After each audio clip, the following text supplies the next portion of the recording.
Hey, Caroline. Hey, Nick. Some people have asked about what our strategic priorities are. How would you answer that question? Well, we have four, essentially. Our new network, which gives us unprecedented reach of connecting with humans in ways that matter to them, rather than just to us. We have our enhanced sample, which is taking panels to the next level by knowing more right from the get-go, by attaching data to our profile information to create unique audiences that are much more addressable and impactful. DIY, we know that clients want things to move at the speed of life now, and life is crazy busy, so DIY is very important for us. And the fourth one, a really important one in times of increased data privacy legislation, is of course quality. Sort of the network, that's a term that we carefully chose.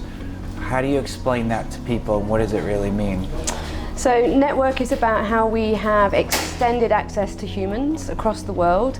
We now can reach 88 million people in over 70 different markets.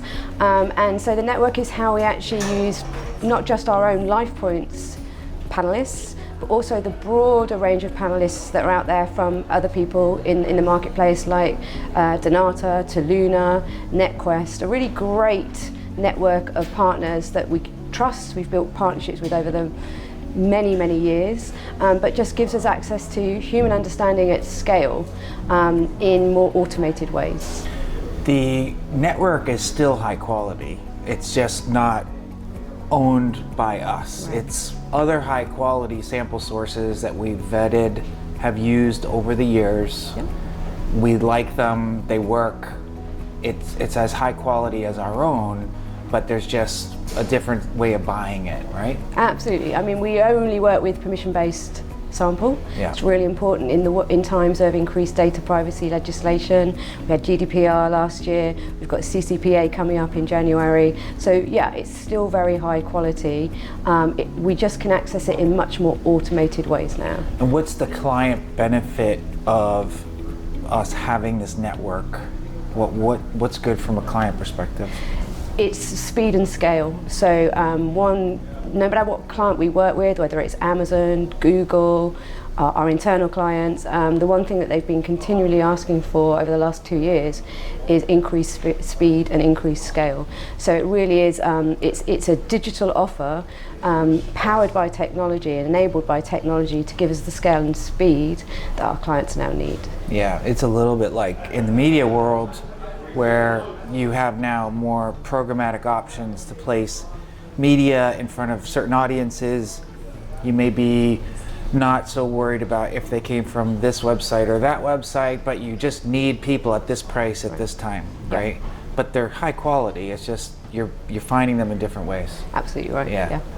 I mean, one of the things that the network brings is not just the reach, but also the buying power that we have, because we've consolidated so much buying through our team, but also we've been able to get some of those partners in the network to agree to data connectivity. Yep. Right? So that's what was exciting for me, is we know that in the future surveys alone are not necessarily enough for the projects, and for the clients that want to do something a little more modern, they want to do survey plus something else. Right. The plus could be ad exposure, the plus could be social media, could be purchase data from another source, could be geolocation, it could be attributes from a DMP.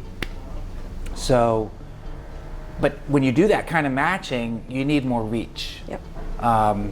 And the network gives us the reach so that 88 million can be matched against the other data sources we want to connect to. And when you're only working with your own panel, you got less reach. People talked about big data, where they thought, oh, you just take all this data, you throw it in a database, and right. Magic happens. Right. And what we've learned is it's not quite that simple.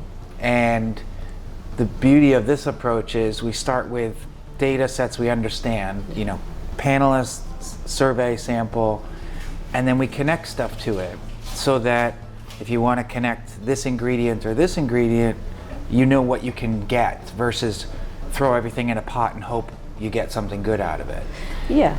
I mean, another key thing that our clients feed back to us is, I am data obese. I actually have so much data, I don't actually need to commission any more new data until I start making the data I've got work harder. So what this is doing is helping us support our clients with getting much more value out of the data they already have. New data is still important, but so is recycling and optimizing. Reusing the data they've already invested to get. Right, and Kantar's no exception for that. We have some wonderful gold standard data trading currencies, TGI, Brandsy, Connected Life. And that's where we really become powerful, because they're trusted, they're validated, they're used, and they have been for years, but we own them. So we can connect those, and it's a unique thing that we can do to our panelist profiles to build much richer respondents that you actually can't get anywhere else, because we own the data. That's another good aspect of enhanced samples. Why ask stuff if you can get it from another source? Absolutely, yeah. The other thing I've found out is that sometimes what people say and what they do are slightly different. We know that in the world of exercise, what people say and what they do may be slightly different. So it's good to have both sources of data. Absolutely, yeah. It's also really important, so our mission is to deliver human understanding at scale, right. But it's also important, tech, APIs, these are really hot words that everyone's using at the moment. But let's also remember it's about connecting with panelists and consumers and citizens and patients and physicians in ways that matter to them. So it's not just about ensuring that you are broadcasting about your API capabilities and your tech capabilities. It's also doing that on the right platforms.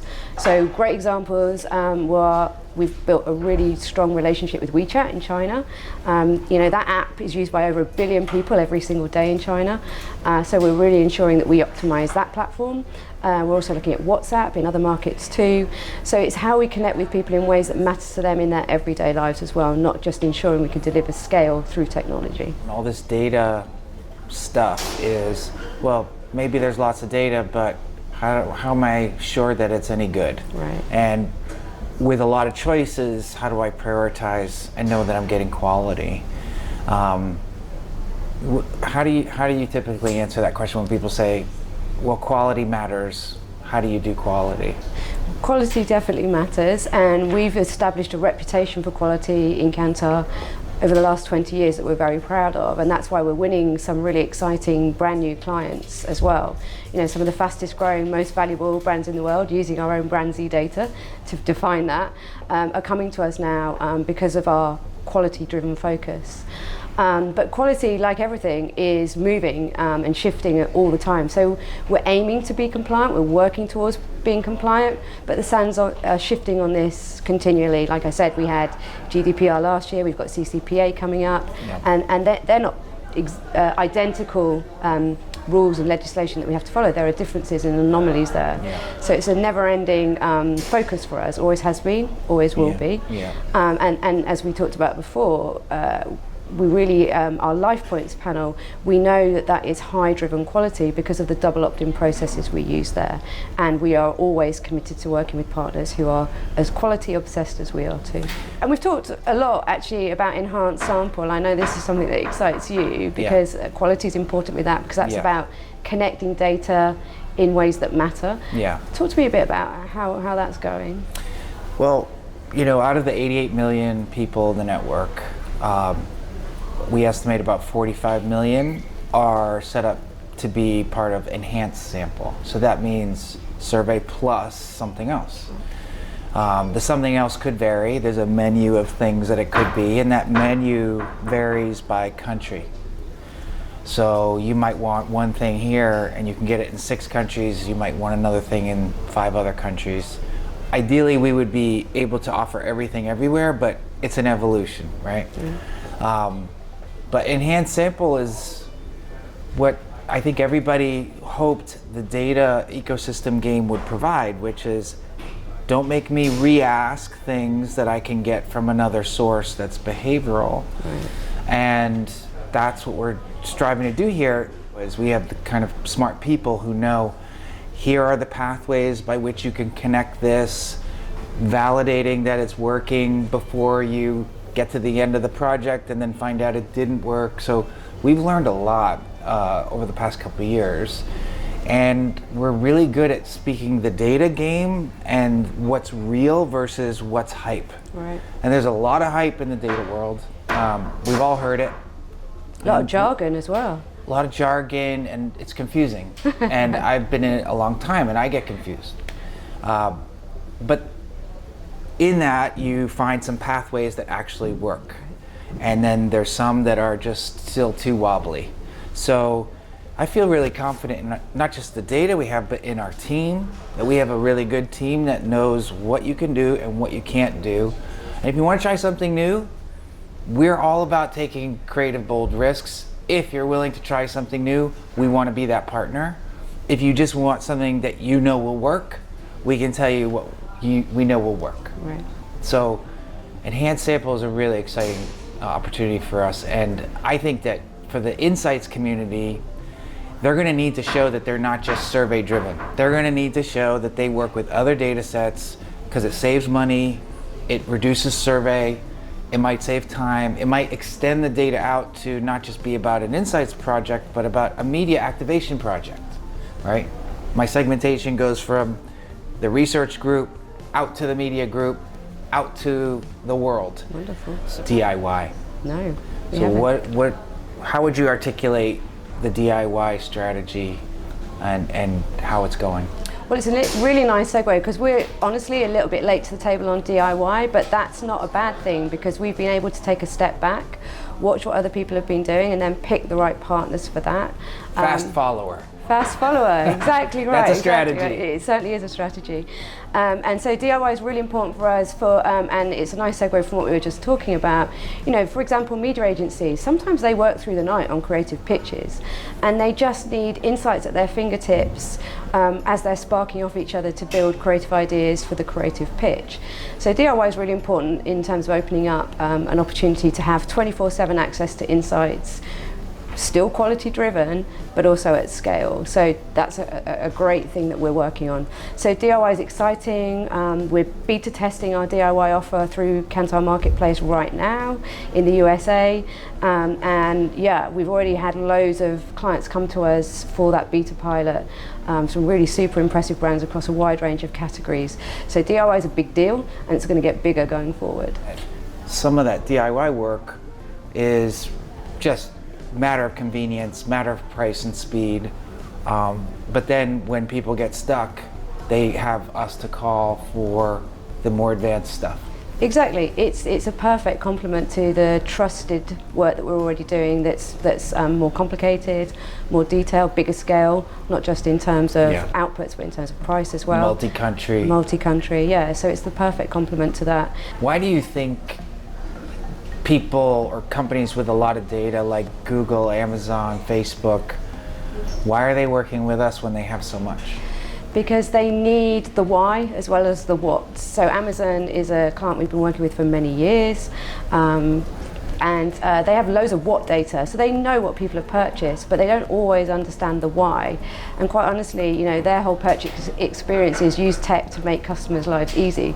So the last thing they want to do is break up that smooth, quick access journey experience of buying something with a long survey or even a short survey. So they come to us for the why, and we work with them on all sorts of levels on that, you know, looking at how they can optimize key campaigns like Amazon Prime Day that's happened recently. We do that, but we've also been doing some really cool stuff on understanding how people respond to how Alexa responds to different dialects and accents, which again, it's a human thing, going back to human understanding, but we sometimes don't think about that sort of stuff. Mm-hmm. So yeah, they trust us because they need independent validation of why consumers are coming to them, and actually why consumers aren't as well. Yeah, I think that exactly right. The why to their what, but also they want someone with a permission-based approach like us and the network to do that data joining, which they might be able to do, but they would rather that we did it because of the way we work. Anything else that we want the world to know? That's a lot, right? Well, how would you summarize it if the elevator pitch to a client? What do you want them to know about us right now?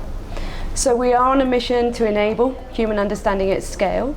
We're doing that using our one platform, our wonderful network of 88 million humans, and that's not just consumers, it's physicians, it's patients, it's citizens as well, so the whole spectrum of individuals that we have in the world. And we're complementing that with cutting edge processes and techniques like AI and machine learning to really understand fraud detection. But let's also remember we have a wonderful team of humans ourselves in-house. Our humans are very important to that process too, because they have a reputation for quality, award-winning reputation for quality, and they care. And they know what to do in different situations. Yeah, so that's my elevator pitch. We tick all the boxes. Tech, data, humans, and that's why we're trusted by some of the fastest growing brands in the world to support them with optimizing human understanding at scale for them. Sounds like a good place to work.